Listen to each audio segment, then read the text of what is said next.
کم و زیاد میشود یا تاریکی مطلق کم و زیاد میشود؟ تاریکی مطلق. سوال من همینه. سوال من اینه. من ببینید میخوام بدونیم که آیا شما یک چیزی رو برای من آوردی میگی این اجزا داره یا نداره. ما معتقدیم ما سوى الله متجزئون، به جز الله متعال همه چیز اجزا داره. برای اینکه بدانیم اجزا دارد یا ندارد، تصور آیا میشود به کم یا زیادی؟ برای یا خیر؟ اگر بگوییم تصور نمیشود، خب خلاف گفتیم دیگه. نور میتونه کم باشه میتونه زیاد باشه. خب باشه. شما میشه تاریکی مطلق بی زحمت بگین تصور کنین که چطوری کم و زیاد میشه برای ما؟ میشه توضیح بدین؟ تاریکی مطلق چطوری کم و زیاد میشه؟ وقتی که تاریکی مطلق وقتی که نور به حد صفر رسید، یعنی دیگه اجزاشو ازش ما سلب کردیم، میشه تاریکی مطلق. اجزاش چی الان؟ اضافه شد یک. اجزاش چیه؟ تاریکی عدم نور رو بهش میگن تاریکی. وقتی که تعریفشو نگفتم. تعریفشو نمیگم. شما دارید تعریفشو میگین، اجزاشو میگید. شما میگید من دارم میگم اجزای بدن انسان چیه؟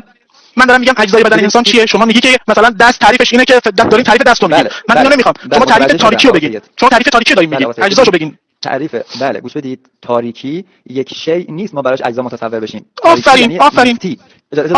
تاریکی یعنی نیستی. مثل این میمونه من به شما بگم اجزای مثلا آسید نوید رو بگید، شما میتونید بگید، اما میگیم اجزای مثلا اون نفری که سمت چپ نشسته، شما میگین این هیچ کس نیست یعنی معدوم، هیچ کس نیست، عدمه.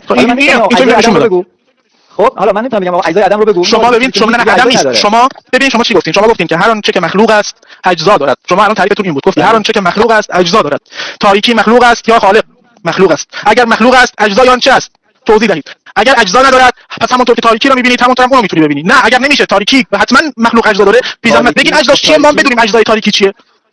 تاریکی جوهر نیست، تاریکی عارض میشه. جایی که نور صفر بشه میشه تاریکی دیگه. وقتی که اجزاش چیه؟ من که نگفتم چطور. ببینید شما دارین تعریفشو میگید. خب من نمیدونم چطور توضیح بدم. سوال میکنید میگید شما از شیئی که معدوم هست میگید اجزای معدوم رو نام ببر. شما چیزی که اجزا داشته باشه. شما یه اصل گفتی. اصلت این بود گفتی که مخلوق باید اجزا داشته باشه. گفتی مخلوق اجزا داره. اگر تاریکی مخلوق است یا خیر؟ مخلوق دیگه درسته؟ مخلوقه تاریکی همه چیز مخلوقه، اما تاریکی به چیزی میگن یعنی اگر مخلوق است وقتی عدم نور اجزا بگید. خب شما خودت گفتی اصل خودت، پس اصل ایراد داره.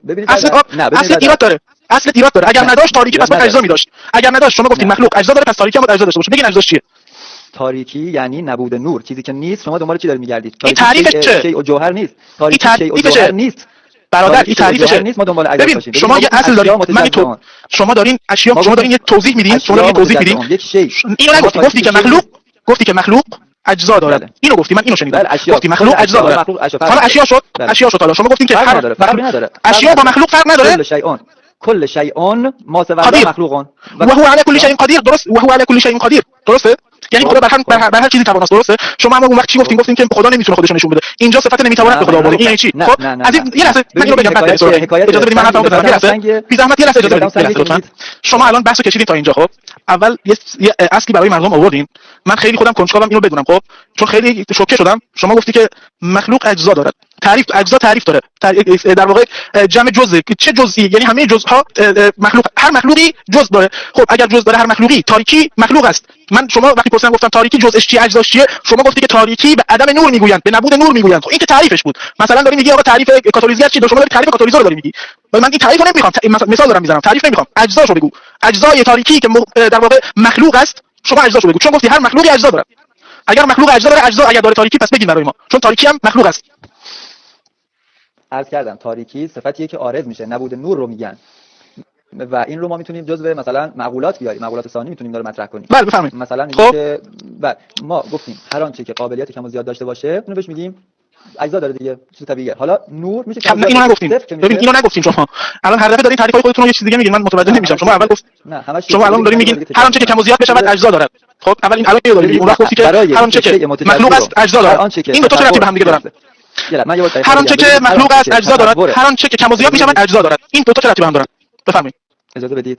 آنچه که ما میتوانیم تصور زیاد شدن و کم شدن نسبت به اون داشته باشیم این اجزایی داره که قرار کم و زیاد بشه. این تعریف اشیایی که ما بهش میگیم متجزی، یعنی قابلیت کم و زیاد دارن. مثلا شما میگی زمین، میگی میشه کم باشه میشه زیاد باشه، میگی آره. میگیم هوا، میگیم بله. میگیم نور، میگیم بله. هر چی که شما اسم ببرید تاریکی مطلق نور میتونه روشن کنه. آتیش هم کم و زیاد میشه. خب آتیش هم کم و زیاد میشه حرارتش. خب آب هم حرارتش کم و زیاد میشه، اما برای اینکه آب حرارتش زیاد بشه کم بشه به یک گرمایی نیازه. خب قرار نیست ما اینجا چون گرما میتونه در واقع جنب و جوش آبو زیاد کنه و گرمای اونو زیاد کنه ما بگیم که آقا پس آتیش و گرما اجزای هم دیگه ربطی به هم دارن. خیر ندارن. هیچ آب یه چیز دیگه است. اگر اینطوری تاریکی یه چیز دیگه است، نور یه چیز دیگه است. تفاوت داره. ببینید من یک مثال دیگه بزنم. ببینید شما یک انسان رو الان متصور بشید. یک انسان ذهنتون بیارید. درسته؟ آوردید. این انسان یک اجزایی داشت که توی ذهنتون آوردید. اگر ما بگیم اجزاشو ازش بگیر دیگه اون انسان چیزی نیست که شما متصور بشید. حالا سوال شما از اونی که ما داریم میگیم اجزاشو بگیر، از تصورت برو بیرون، معدومش کن، حالا اجزاشو نام ببر. داستان اینه. من مثال آتش و آب رو نزدم. اون آتش اجزا داره، میتونه کم و زیاد بشه. آب هم میتونه کم و زیاد بشه، پس اجزا داره. اما اینتون شما زمانی که اینو میگین قبول دارم این حرفتون قبول دارم. شما دیگه حرف یه لحظه ببین این حرفتو قبول دارم. باشش بفهمید. این حرف متناقض هست. ما اگر بگوییم شیء موجود یعنی چیزی هست، یک اجزایی براش تصور میشه. اگر بگیم معدوم نیست یعنی اجزایی براش تصور نداریم. حالا شب که نه، تاریکی، چون با خودش فرق داره. تاریکی یعنی نبود نور. حالا چطور بگیم نبود نوری که اجزا دارد؟ این یعنی تاریکی حتما تاریکی یعنی این که فقط باید نور باشه تا تاریکی تعریف بشه. جایی که نور نیست پس تاریکیه، درسته؟ حتما باید نور باشه که تا تاریکی تعریف بشه. تاریکی مطلق خودش اجزا نیست. تاریکی خود ببینید تاریکی مطلق ببینید تاریکی مطلق مخلوقه. خب شما اول یک اصلی رو گفتید که گذشت رفت. طبق اون اصلتون من نمیخوام جسارتی بکنم، خب اما میخوام اینو به شما بگم که اون اصلی که شما فرمودین ایراد دارد. چه اصلی؟ این که هر مخلوقی اجزا دارد. تاریکی مخلوق است. آیا اجزا دارد؟ خیر، اجزا ندارد. تاریکی است مطلق تمام. خب آیا نور اجزا دارد؟ شما میگی کم و زیاد میشود. این اجزاشه؟ کم و زیاد شدن آیا اجزای نوره؟ یک لحظه. نه برای این بود که ما بفهمیم نور متجزی است. مثلا الان شما گفتید ما مخلوق غیر متجزی داریم. این حرفو زدید، درسته؟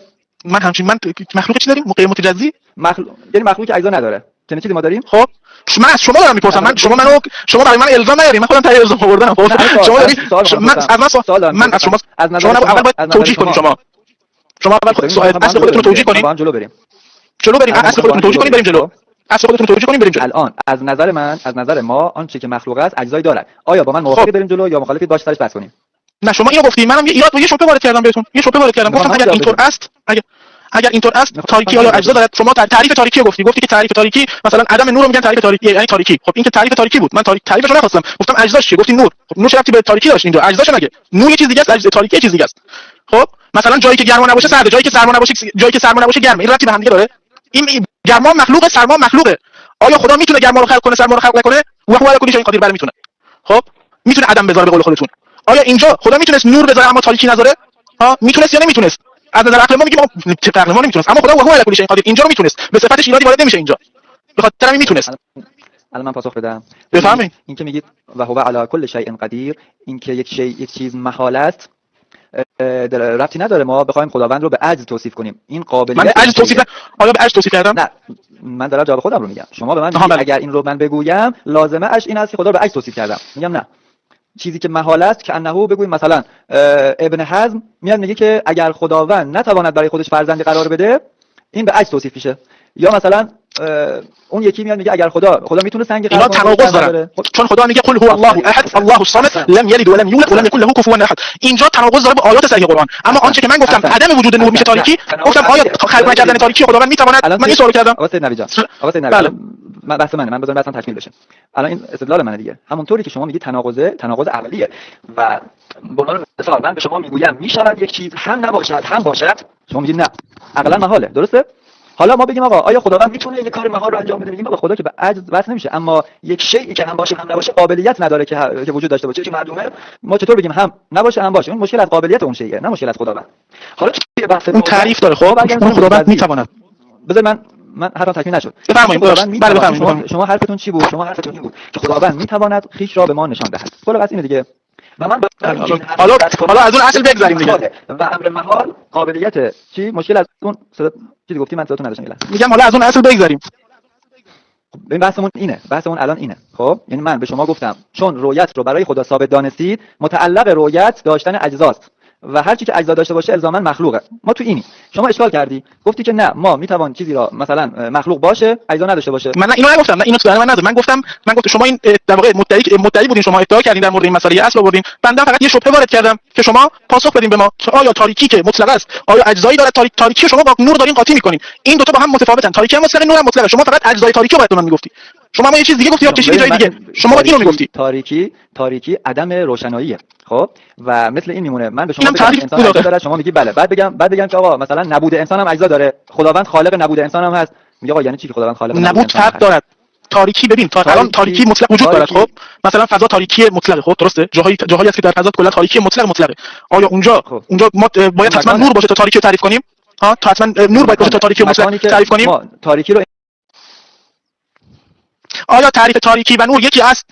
اینطوری بگم شاید متوجه بشین. آیا تاریکی نور و تاریکی یکی است؟ یکی نیست. نبود نور میشود تاریکی. خیر یکی است که نیست. یکی تعریفش که نیست. چطور میخواین اجزاشو بگید؟ وقتی میگی نور تاریکیه، نور عدم تاریکیه، وقتی میگی نور عدم تاریکیه ما یه چیزی داریم من مفهوم مخالف میشه هر دوی کیه. گفتم تاریک چی میگن سبد لسان شد میخوام تاریکی عدم نوره. خب برعکسش هم میشه تعریف همون تعریف داره، یک تعریف داره هر دو رو تعریف میکنه. تعریف تاریکی داره نورم تعریف میکنه. شما باید اینطور بهم جواب میدادید. متوجه این؟ من نمیدونم چطور باید توضیح بدم به شما. ببینید ما الان از دستمون داریم دور میشیم. استدلال ما بر این بود که خداوند بریم سر اصل بحثمون بریم. استدلال ما این بود که خداوند چون دیده میشود اجزایی دارد. متعلق دیده شدن، متعلق رؤیت داشتن اجزاست. این رو آیا من هم همین رو گفتم دیگه. خب منم گفتم شما الان به من گفتی که آقا شما میگی خدا در آخرت با چشم سر دیده میشود. خب پس داری برای خدا هم مکان ثابت میکنی، هم جهت ثابت میکنی، هم زاویه، چون میگی با چشم سر دیده میشه. منم یه چی گفتم آقا، گفتم این تاریکی الان ما داریم میبینیمش. آیا تاریکی مکان دارد، جهت دارد، زاویه دارد؟ فکر کن رفتی بیرون تو مثلا چطوری بگم داخل این اتاق تصور کن، آیا داخلش تاریکیه، جهت داره، زاویه داره، مکان داره، چی داره تاریکی؟ ما تاریکی داریم هر جور نگاه کنی تاریکی. خود آیا این زاویه دارد؟ آیا من تاریکی مکان دارد؟ خیر، هیچی ندارد. آیا نور وقتی آسمون وقتی در خورشید در اومده آیا مکان داره جایی؟ وقتی آسمون رو نگاه می‌کنی نور در اجزای در واقع اتمسفر وجود داره، ما میگیم آیا این مکان داره، جایی داره؟ تعریف بهتر از این همون در واقع تاریکیه.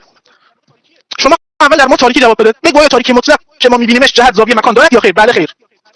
تاریکی مطلق برادر عزیز، تاریکی مطلق صفتیه که بر اشیا داره عارض میشه. یعنی جایی که نباشه صفت تاریکی ما داریم.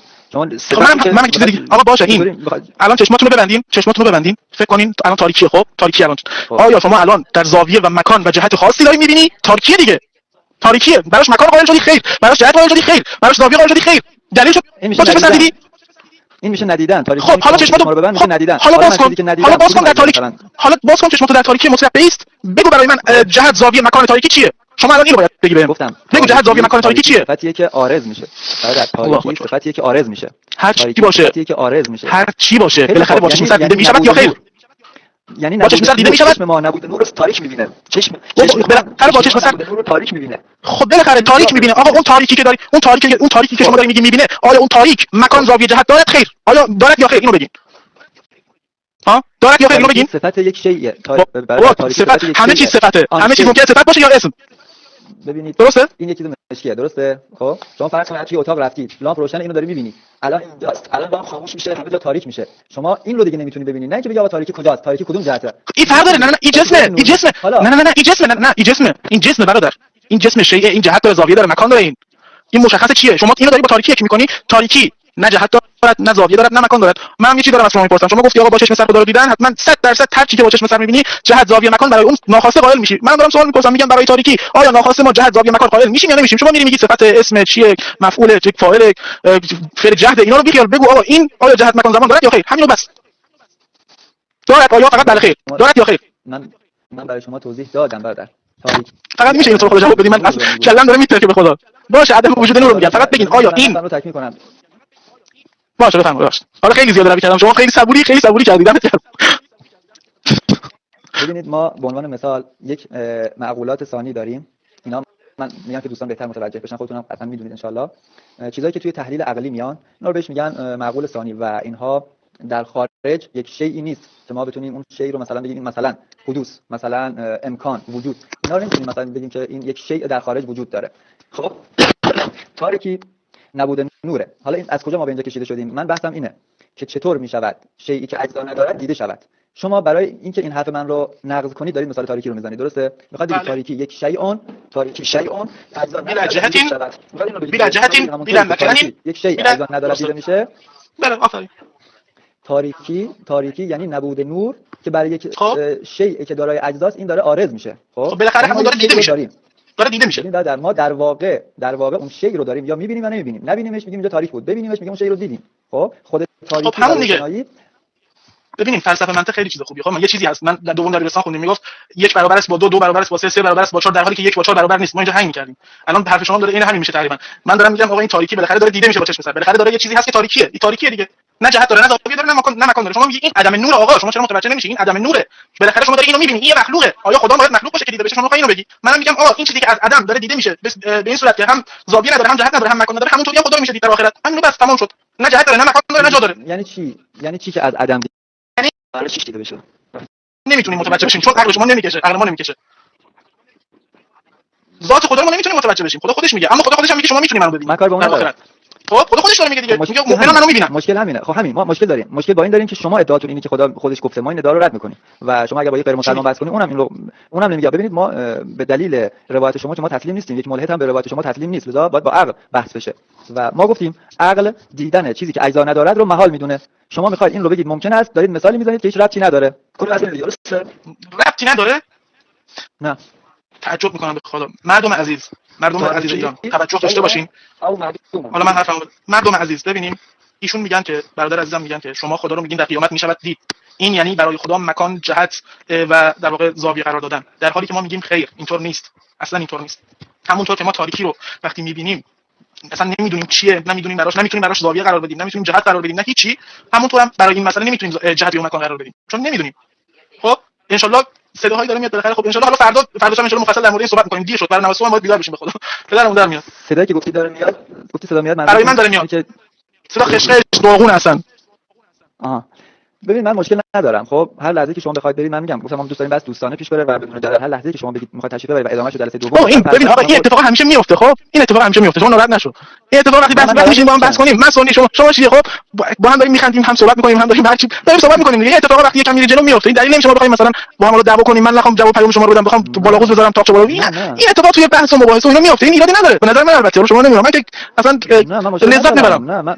نه مشکلی نیست. میگم شما چون ابتدا گفتید وقت زیاد ندارید، من نمیخوام شما رو مجبور کنم. هر لحظه‌ای که شما بگید الان مثلا آقا من کار دارم، مثلا در خونه در بزنم، از بالاتری نداریم. نه هر لحظه‌ای که بخواد تشریف ببرید ادامهش رو یک تایم لاحقی باشه که ما با هم هماهنگ کنیم، من مشکل ندارم، اوکی. و الانم من شخصا اجازه نمیدم کسی، اگه شما کار دارید میخواید برید، اجازه نمیدم کسی بیاد بگه آقا جواب نداشت فرار کرد. نه من این اجازه رو ندارم. و شما تا حالا صحبت کردین حرف زدن، من این اونا نیستم داداش، ما اینو نیستیم. مشکل نداره. ببین اصلا ما فرض رو برای میذاریم. خب میگیم آقا فرض کنید دوست ما تو یک سوالی نیاز به تحقیق داشت، رفت خب چه اشکالی داره، تحقیق میکنیم دیگه. خونه پله پرشه، خونه آخرش یا اصلا کار داشت، این اصلا مسئله مهمی نیست که من به اونا بخوام دامن بزنم. مهم نیست، همین که ما دور هم میشینیم بحث میکنیم و دوستان میتونن نتیجه گیری کنن، تبادل اطلاعات میشه، این خیلی ارزشمنده. ببینید این حرف شما الان من یه ذره یه جوری شدم. خب شما یه به نظر آره اگه اجازه بدین تشریف برم فقط بشینو بگم. ببین آقا اسمتون میشه بگیم بی زحمت؟ من محمد هادی هستم. محمد جان هادی. ببینید من از این مثلا بخوام زرنگ بازی در بیارم برم بیرون بگم دیدی شیعه کم آوردن، دیدی فلان شد، اگر نیت اینه که وای به حالمون، یعنی اگه بخوایم بریم اونجا جواب بدیم، بگیم باید چیکار کنیم اونجا تو قیامت داخل قبر، واسه 2 دقیقه مثلا یه نفر بخواد ما رو بزرگ ببینه، کوچیک ببینه، بگیم این فلان کرد، این کار کرد، از این خوشم نمیاد، متنفرم. اول باید نیتمون صاف باشه که مردم رو یه چیزی آگاه کنیم، یه چیزی ذهنشون بیاد بالا، یک فایده ای ببرن. اگر نیت ها اینطوری باشه و بیایم توی لایف که وای به حالمون و اصلا هم ان شاء الله نیت هر دومون اینطوری نیست و ان شاء الله که نیتمون صاف و فقط به خاطر خدا باشه که بتونیم به خلقش خدمت کنیم و راه درست رو بهشون نشون بدیم. از طرف من خیرتون راحت باشه، ما از این اخلاقا نداریم بخوایم استوری بذاریم بگیم دیدی فلان کاری کرد فلان فلان، یا بچه بازی دوست ندارم واقعیتش. شبتون بخیر باشه ان شاء الله. خیلی لذت بردم با صحبت ازتون، خیلی خوشم اومد، خیلی صبوری کردین. صحبت با من خیلی صبوری میخواد به خدا، هر کی میاد بالا مثلا خیلی صبوری کردید، دمتون گرم. پس زنده باشه. من باز هم چند بار تشکر کردم، باز هم تشکر میکنم. همین که خیلی با میگن شما توهین میکنید، فوش میدید، صداتون قطع شد. برای خیلی ثابت. بسم الله الرحمن الرحیم. الان صدام خوبه؟ خوبه. خوبه. خیلی از دوستان میگن که شما تایم مخالف نمیدید، شما میندازید پایین، نمیدونم فوش میدید، بی تربیتید، اینا. همین که شما تشریف آوردید حداقل برای دیگران ثابت شد که ما داریم راست میگیم، ما وقت میدیم، توهین نمیکنیم، اینا این خیلی خوبه و من تشکر میکنم بازم از شما. ان شاء الله جلسات آینده رو باز با هم هماهنگ کنیم. قطعا ادامه میدید تا جایی که شما تمایل داشته باشید، ادامه میدید توی مباحث مختلف. توحید بحث بشه، گفتگو بشه، هیچ اشکالی نداره. به هر حال نتیجه تبادل اطلاعات میشه. هر جا هر کدوم از ما احساس کردیم کار داریم، نیاز به مطالعه داریم، همونجا میاد تا همین بمون. ادامه جلسات آینده مثلا این بحث اینجا مون، ادامهش تا جای تا بحث رؤیت، تا اینکه آیا متعلق رؤیت تجزی است یا نه، این ان شاء الله جلسات آینده ان شاء الله سمع و طاعت و چشم. برو چشم. آقا شب شما بخیر. زنده باشی. آدم بحث ان شاء الله با هم داریم تمام می‌کنیم ان شاء الله.